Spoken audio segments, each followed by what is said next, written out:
People have been talking lately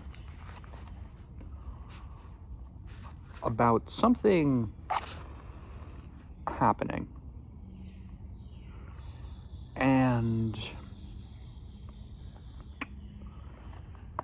there's been a feeling among many people that we're on the edge of something. Whether we're talking about climate change or AI or nuclear war or World War III because of political tensions, whether your interest is computer science or chemistry or world politics, there's a feeling that there's a fire in the world that we have been running off of, and that fire is on the edge of going out.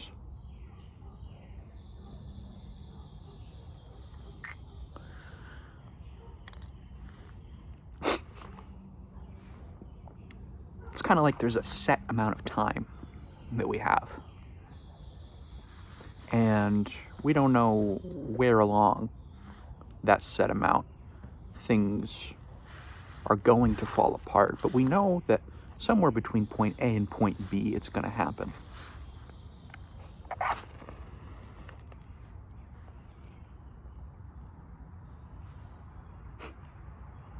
Maybe closer to point A,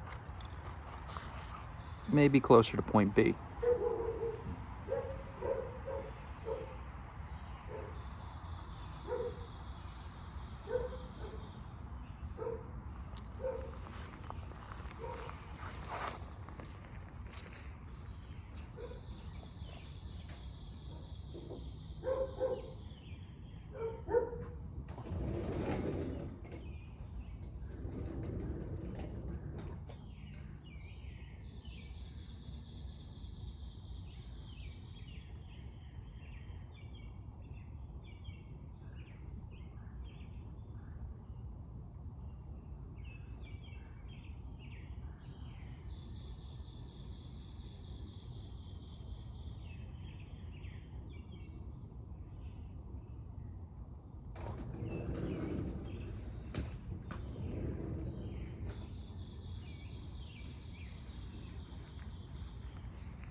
The idea is that there is something like a range of time in which things may or may not occur. Whether we run through our oil reserves, we start having climate catastrophes, we start experiencing heightened political tensions. Bottom line is that something is happening, and that when that something happens,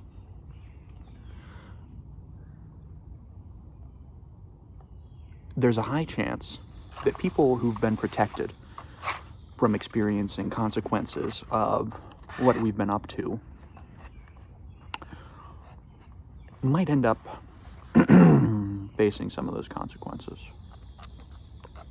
Traditionally speaking, throughout this age of colonization and industrialization, if I may be so bold as to characterize us that way, the people who have suffered most have been the people at the bottom of the totem pole. The people on this end, right? The people with less. The people in nations who didn't industrialize as fast, or who didn't colonize as fast. You know, those were the people who got screwed over. But there's an idea that's becoming pernicious. that another group of people is starting to experience those consequences. And now we're starting to care a lot.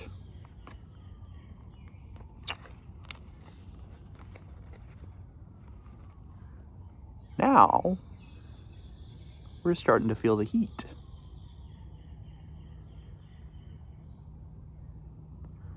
And we don't know what's going to happen.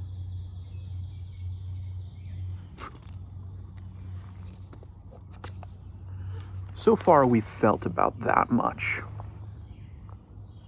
We felt a tinge, sort of, on our sides. We felt the heat happening, and some people ignore it, whether out of true ignorance or a practiced ignorance.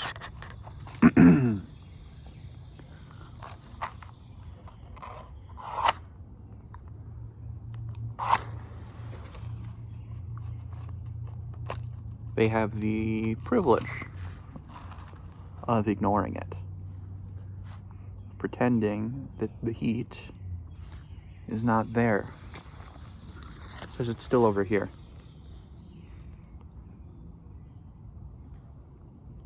Uh-oh.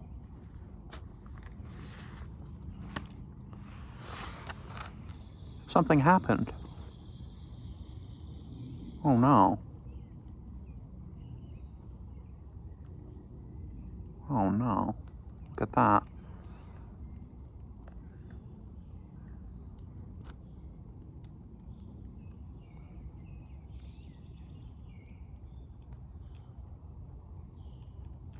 Fire is thought of in a lot of different ways by a lot of different cultures. Some cultures it's thought of positively. It's thought of as something which gives us power and strength. And still in others, it's seen as a destructive thing.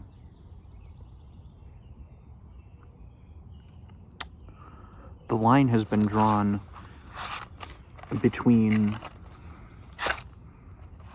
two characters in the sort of Western mythos, which is the Greek character of Prometheus and the Abrahamic, we'll say, figure of Lucifer. Both of them are bearers of light. But the way that they relate to people in that bringing of light is entirely different. Within the Hebrew tradition, Lucifer brings light to humanity through the apple. In the Garden of Eden, it's not an apple, it's the tree of the knowledge of good and evil, the knowledge of good and evil, you see. And that knowledge is seen as the thing which brings us death, brings us destruction, brings us folly, brings us into this painful state of affairs we find ourselves in now. Now, Prometheus, the light that he brings is entirely different, which is, he is a figure who steals the light from Mount Olympus. And if you're aware of the Olympic torches, this is a ritual which we still conduct to this day, which is based off the character of Prometheus. And the fire that he brings is a fire of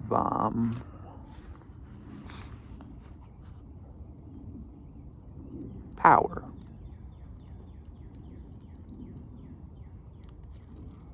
In the Greek myth, humanity rises to the occasion, and our lives are bettered and empowered by that heat, by that fire, by that life.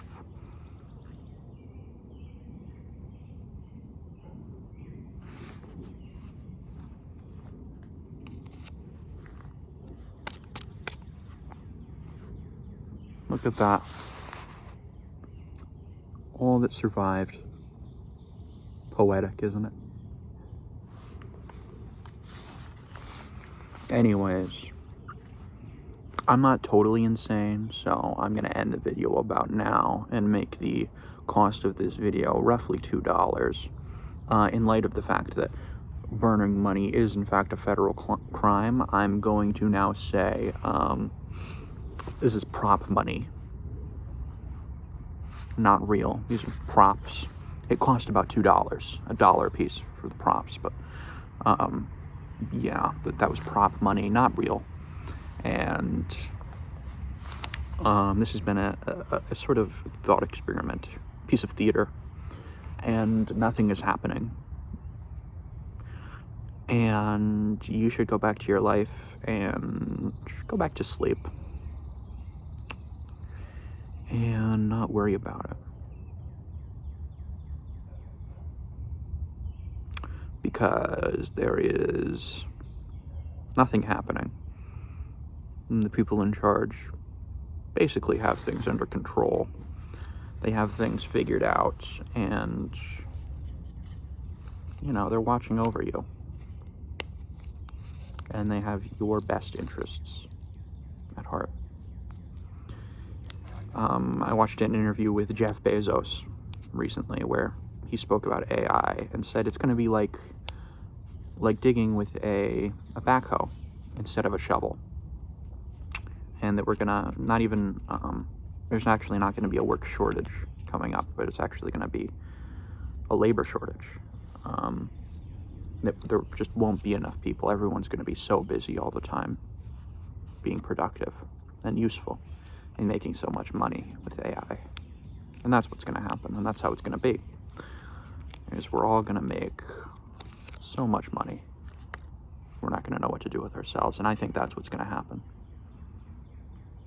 So, thanks for watching this little thought experiment art project.